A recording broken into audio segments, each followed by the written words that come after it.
I was born and raised in Blandville, Kentucky. Blandville was a quaint, small farming community, maybe 200 people. Farm labor jobs kept me busy through high school, mostly tobacco and hay fields. I did go to college for 4 years or so. I lived in central Kentucky, going to EKU there. And then I transferred out to Fort Collins, Colorado, going to CSU. I'd always liked cutting down trees when I was a small boy. I spent hours in the back part of the property with the woods and my axe, and just wailing away.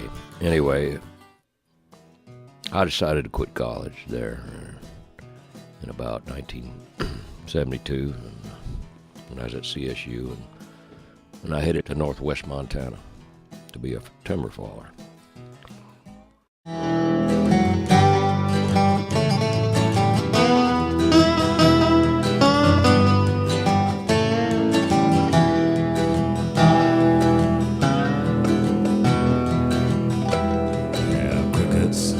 The water is high, a soft cotton dress on the line, wide open African trees, bent over backwards from a hurricane breeze. Not a word of goodbye, not even a note. This is gone with the man in the long black coat.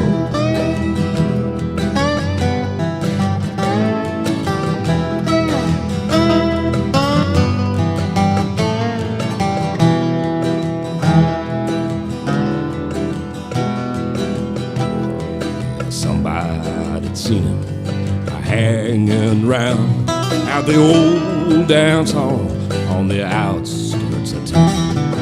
He looked into her eyes when she stopped to ask if they wanted. I was 23, and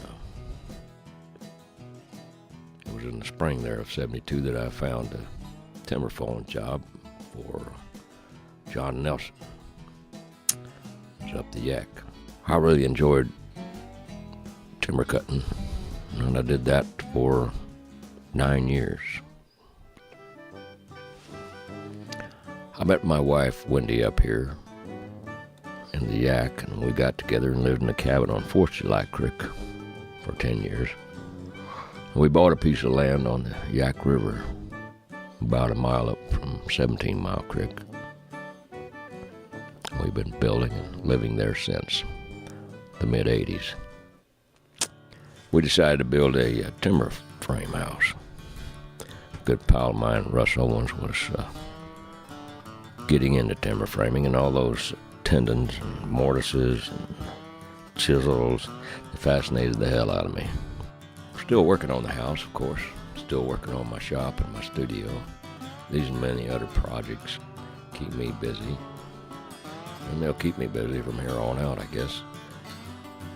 I enjoy doing lots of things with steel, wood, and Both present challenges, and of course I'm not an expert with either. My main appetite, though, is music. I try each day to give it some attention, for sure.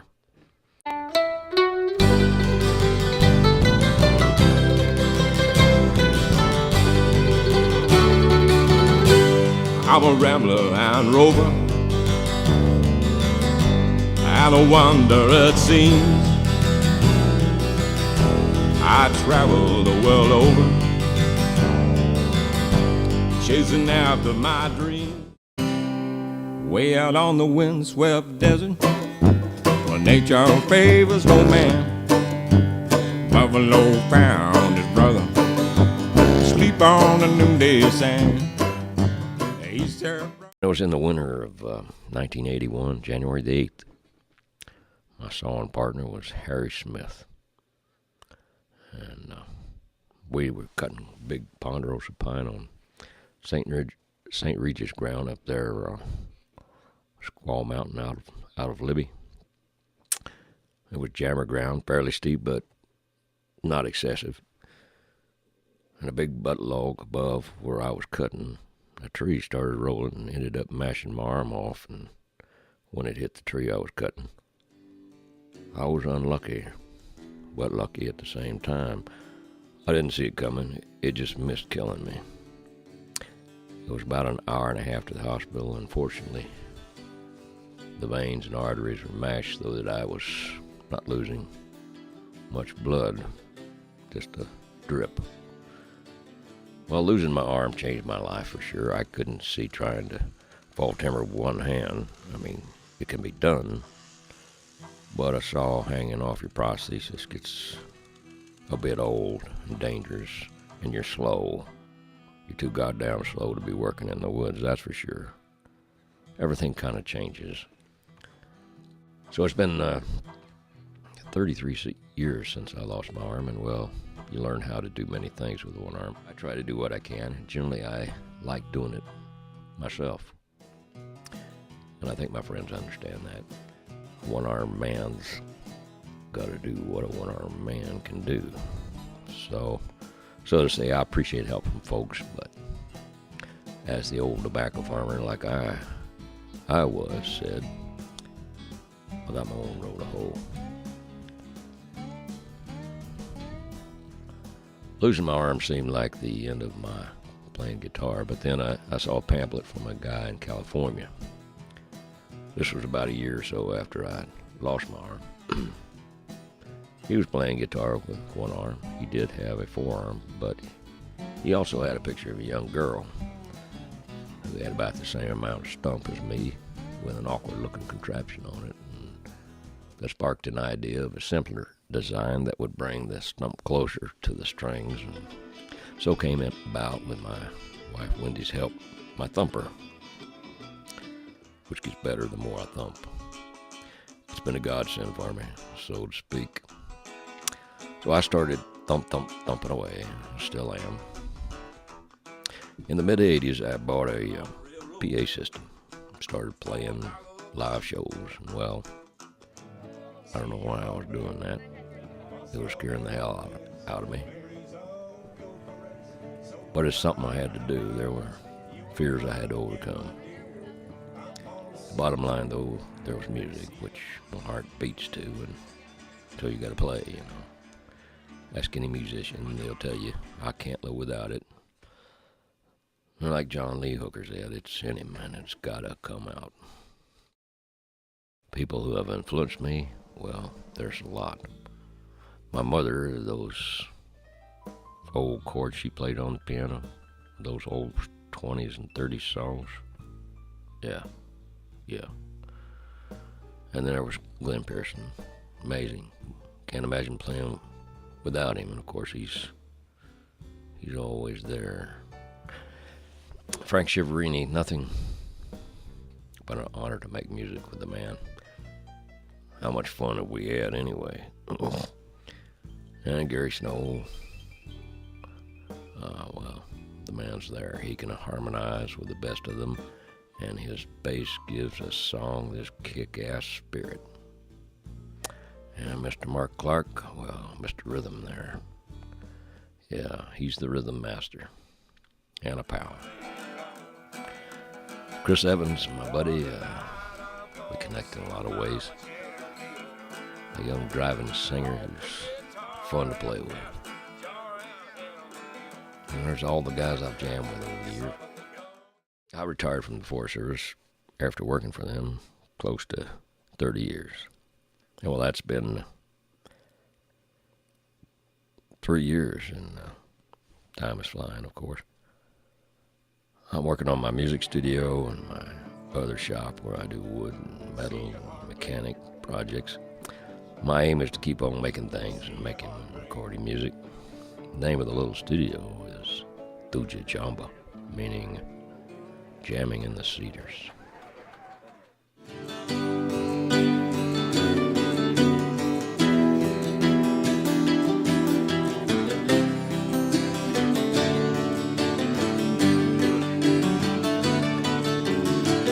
When all the dark clouds pass away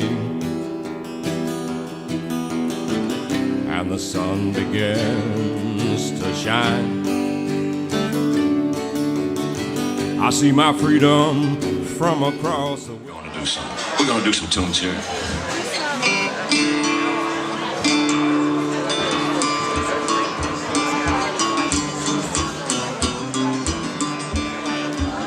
God of mama, here comes a man.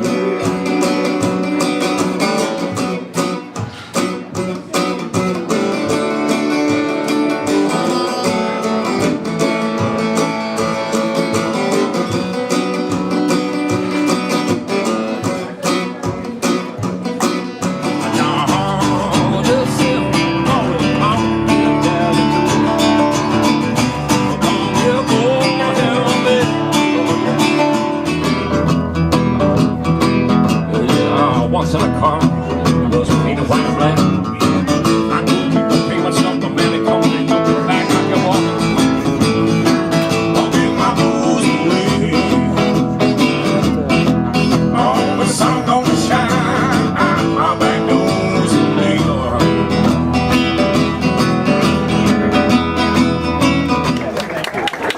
a bit of a frog in my throat on the yoga, but that's the way it goes. Sometimes they're frogs, and sometimes they go around.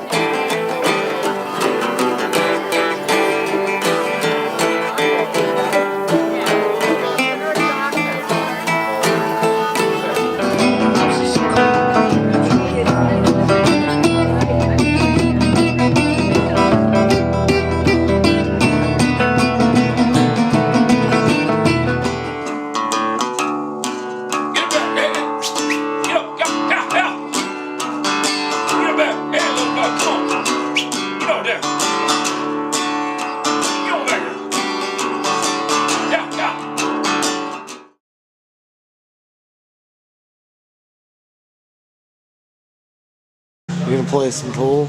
I'm not a very good pool player, but I will play you a game of pool. I'm game for anything, you know what I mean?